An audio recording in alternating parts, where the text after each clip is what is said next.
Hello, BRN family. It's good to be with you again today. A few weeks back, I did a video talking about how to engage millennials.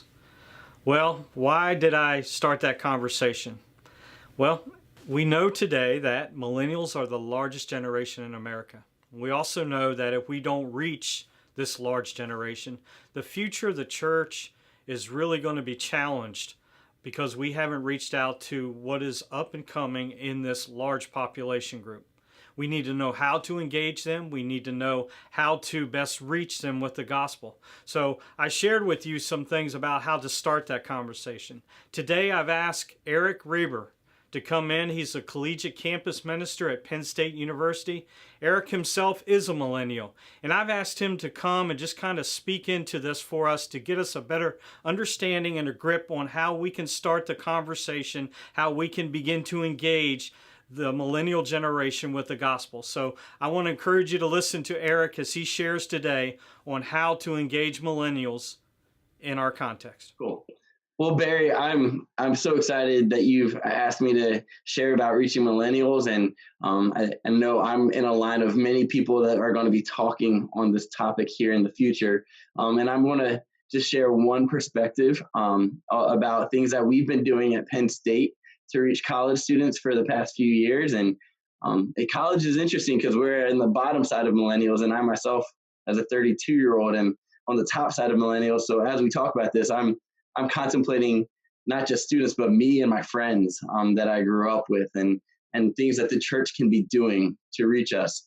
I'm going to suggest three things that we've been a part, that we've been doing on our campus, as well as in our church, to connect with the 20-somethings. The first thing that we've been noticing is we're just called to be real, and stop trying to be cool. The truth is, with these students being so connected to the internet, constantly on their phones, YouTube is at their fingertips at any given moment. The church trying to be cool can't compete with that. So why try?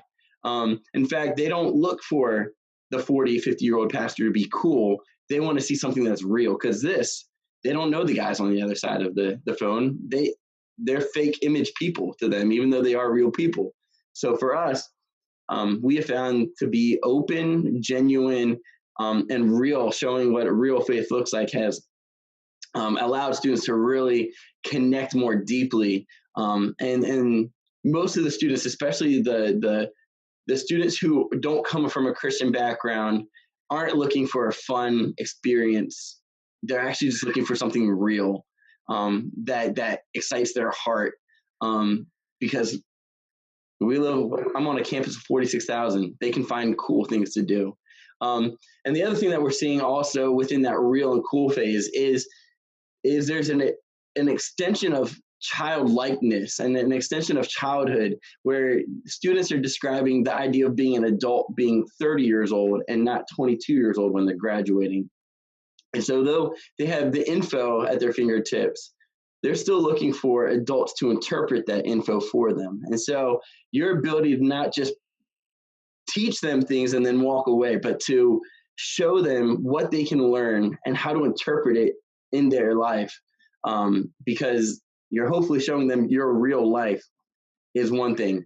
Secondly, Penn State, we have the largest philanthropic organization in the world for students. It's called Thon. It's a dance marathon. They raise over $10 million a year for cancer. Our students are looking to serve, and they want to serve for a cause. So creating more options for students and millennials to go on service trips. They are all about it right now. And I would even say doing it in a way that can connect the unchristian millennial as well, who might be new or investigating, or a friend of a millennial in your church.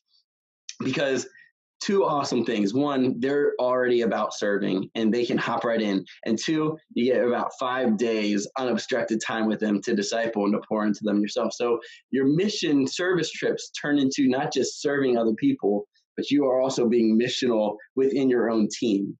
And we have found really awesome connections using non-believers to come on our service trips for disaster relief. And finally, I really want to encourage students, because students love to serve, to not wait to allow students to serve in real ministry in your church, to be a part of small groups, to not just be a part, but to lead discussion, to be a part of pulling together a service. They want to do things that are important. And though auxiliary ministries are important, it's like parking a car, that's not exactly how they're wanting to dive in and feel like they're a part of things.